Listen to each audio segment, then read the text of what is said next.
Praise the Lord. சிலர் சின்ன வயதில் தெரிஞ்சோ தெரியாமலோ செய்த அநேக பாவங்கள் அவர்கள் வளர்ந்த பிறகு அவர்கள் பிற்கால வாழ்க்கையை பாதிக்கிறது, நிம்மதியை இழந்து போகிறார்கள். சில பேருக்கு இவை அவர்களின் வாழ்க்கையை கேள்விக்குறியாக்கி விடுகிறது.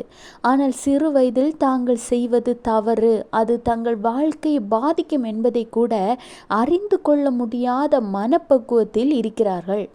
எனவே சிறு வயதிலிருந்தே இப்படிப்பட்ட காரியங்களிலிருந்து விலகி இதை குறித்து ஜாக்கிரதை உள்ளவர்களாகவும் ஞானம் உள்ளவர்களாகவும் இருக்க வேண்டும்.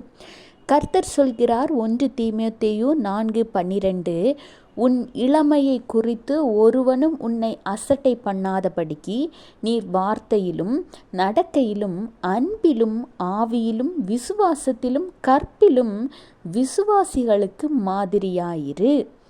உங்களை ஒருவர் பிற்காலத்தில் பார்க்கும் பொழுது இவர்கள் ஆண்டவராகிய இயேசு கிறிஸ்துவின் பிள்ளைகள் என்று உங்களை குறித்து சாட்சி சொல்ல வேண்டுமே தவிர, இவங்களை பற்றி உங்களுக்கு தெரியுமா, சின்ன வயசில் எப்படி இருந்தாங்கன்னு தெரியுமா என உங்களை குறித்து ஒரு தவறான காரியத்தை சொல்கிற விதத்தில் உங்கள் வாழ்க்கை இருக்கவே கூடாது. ஆண்டவராகிய இயேசு கிறிஸ்து சிறு பிள்ளைகள் என்னிடத்தில் வருவதற்கு இடம் கொடுங்கள் என்று சொன்ன தேவன். அப்படிப்பட்ட அன்புமிக்க தேவன் வருத்தப்படும் விதத்தில் எக்காரணம் கொண்டும் நீங்கள் நடக்கக்கூடாது. உங்களை இடற வைக்கிற காரியம் எதுவாக இருந்தாலும் சரி, அது உங்கள் உறவினராக இருந்தாலும் சரி, உங்கள் நண்பராக இருந்தாலும் சரி, இல்லையெனில் நீங்கள் பயன்படுத்துகிற மொபைல் ஃபோனாக இருந்தாலும் சரி, அதை விட்டு விலகுங்கள். ஒருவேளை இதிலிருந்து உங்களுக்கு வெளிவர முடியவில்லை என்றால் கர்த்தர் சொல்கிறார், மனிதனால் இது கூடாத காரியம்தான், ஆனால் தேவனால் எல்லாம் கூடும்.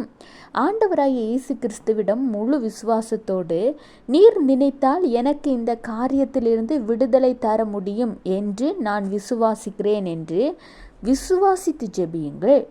கர்த்தர் உங்களுக்கு விடுதலை தருவார். ஒரு சாட்சியுள்ள ஜீவிய வாழ்க்கையை நீங்கள் வாழ்வீர்கள். Have a blessed day. Jesus bless you.